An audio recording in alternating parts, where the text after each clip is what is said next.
Shalom, selamat pagi. Sebelum kita memulai renungan pada pagi hari ini, marilah kita bersama-sama berdoa.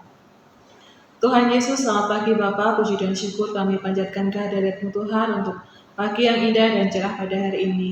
Terima kasih Tuhan Yesus, Engkau telah pimpin dan sertai kami, sehingga kami dapat sampai di sekolah dengan selamat. Tuhan, jika sebentar lagi kami akan mendengarkan firman-Mu, Tuhan kiranya buka hati kami, sehingga kami dapat melaksanakannya dalam kehidupan kami. Terima kasih Tuhan Yesus, amin. Baik, renungan pagi ini diambil dari Kisah Para Rasul 14 ayatnya yang ke-11.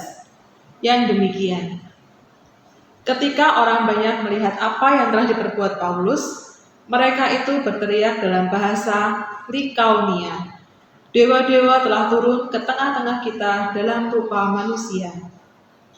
Renungan ini diberi judul Pertemuan di Listra. Bertemu dengan orang-orang dari suku bangsa yang berbeda dengan kita berarti berhadapan dengan hal-hal yang baru dan asing. Bahasa, adat istiadat, pola pikir dalam menilai sesuatu, kepercayaan, dan lain-lain. Karenanya, saat memasuki daerah baru, mengalami syok kultur atau gegar budaya adalah hal yang wajar. Ini juga menjadi salah satu tantangan bagi para pemberita Injil. Saat bersama Barnabas memberitakan Injil di Listra, Paulus menyembuhkan seorang yang lumpuh sejak lahirnya. Melihat mujizat itu, orang banyak mengira mereka adalah dewa-dewa yang turun ke bumi.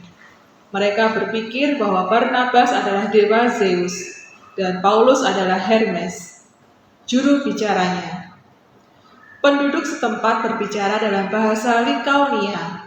Lalu imam dewa Zeus membawa hewan korban dan berbagai persembahan untuk memuja para rasul itu. Respon Paulus juga asing bagi mereka. Ia mengoyakkan pakaiannya, sebuah budaya Yahudi sebagai tanda perkabungan dan berduka cita atas perbuatan mereka. Tetapi penduduk Listra tidak memahaminya. Situasi itu kemudian dipakai para penentang Injil untuk memperkeruh suasana. Akhirnya, Paulus dan Barnabas dilempari batu hingga disangka telah mati. Pemberitaan Injil memang tidaklah mudah, terlebih saat berhadapan dengan orang-orang dari budaya berbeda. Karenanya, kita perlu terus belajar memahami orang lain agar penyampaian Injil makin efektif. Kita juga perlu berdoa buat para pemberita Injil agar Allah memampukan mereka dalam mewartakan kabar baik di mana saja. Amin. Mari kita bersama berdoa.